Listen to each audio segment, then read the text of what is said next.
Hey everyone, Michelle here, the Dreaming Dilettante. I wanted to come out to you with a little video on how to make a very simple cardboard journal. So what I have here is just some packaging that I got a magazine delivered in, and I'm taking it apart and cutting off all of the rough bits. Now you could do this with a cereal box.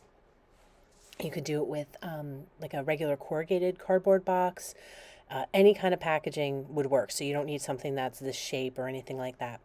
And based on the size that I was able to come up with is how I cut everything down. So I ended up with, after I go through all this, I ended up with 4 pages that were made out of cardboard.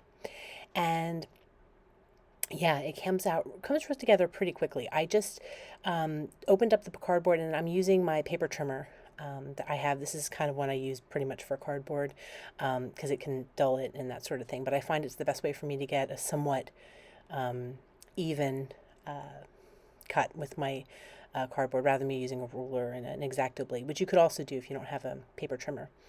Or I suppose if you have a really thin cardboard and you had a great pair of scissors, you could do that. And if you wanted it to be a little thicker, you could double them up. But this isn't a super thick cardboard either, so whatever you have will work just fine. So this is a little later and you'll see that all of the cardboard is white. I had gone ahead and gessoed them. You don't have to do that. You could just use white paint. Some of them have purple on them already, you'll see. And that was just because I was working in another journal and I just scribbled my paint off of my paintbrush onto these cardboard pieces. In fact, one of the things I love to do is to keep like cardboard rectangles near my work surface so that I can just scribble on them when I'm using up the paint. And it gives you kind of a made background. And that's all I'm doing here. So this part is completely optional if you're making your journal. I'm just picking some colors that I like and just smearing them on just to give me a starting point when I come to work in this journal. I haven't figured out exactly how I'm going to use this journal. I had some ideas. And you can see here, I'm just taking another journal that I have. I believe that's my warm-up journal. I just did a video on using how I use my warm-up journal, and if you want to take a look, I'll link that in the description box below. But yeah, I just use it, and I'm using my heat tool here to dry in between only because I'm filming. Normally I would not do this. Normally I would just set them to the side and then either work on another journal page or work in a different on a different project. So in this particular case, I'm using my heat tool to dry them, and it dries them pretty quick. Just for the purposes of filming, but you of course don't need to do that. So I'm taking I picked out a few colors that I liked. I didn't really give any rhyme or reason towards them. I haven't even cleaned my brush. These are some inexpensive brushes that I got at Dollar Tree and fairly recently. So depending on when you're watching this video, they might still be something that the Dollar Tree is carrying, of course, depending on where you're at. But they're very rough texture, so they're a lot of fun to just kind of scribble and kind of get into the pages, and they give a nice background for it. And you can see it because my cardboard isn't super thick and I'm applying a wet medium to one side, it's kind of warping a little bit, but you'll see as they dry, I kind of reshape them and they go right back because it is a thinner cardboard, I think. So if you notice a little warping on yours, you can reshape them, or once they're completely dry, you could set them underneath a stack of books or something heavy, overnight to flatten them out a little bit if that's something that you're concerned about. The one thing you'll see at the end, I am going to show you how I'm joining these all together. I'm just going to tie them together with a ribbon. Of course, you could use anything. And I make a little bit of a mistake. So if you're following along with this, doing your own, make sure you watch it to the end before you go through, because you'll see, you might notice it, but I make a little bit of a mistake when I'm punching my holes.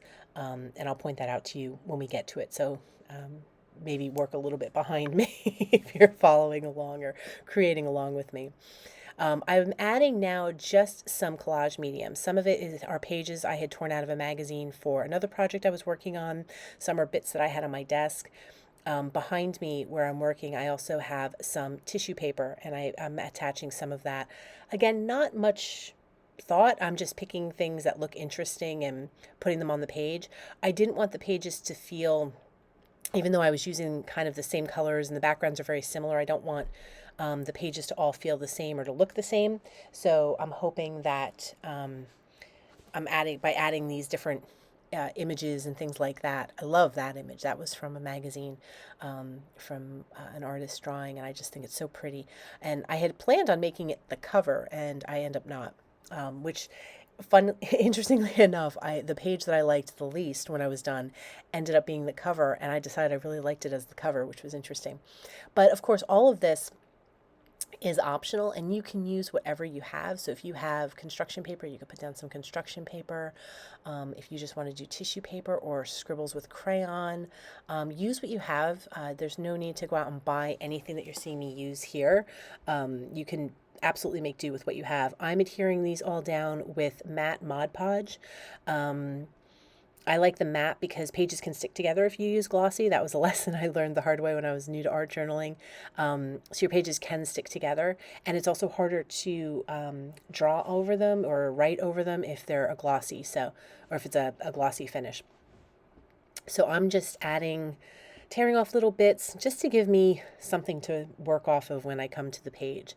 So just kind of prepping them for future creativity. And I'm doing this to both sides of the cardboard. So I've added paint to both sides and some collage to both sides of the cardboard here.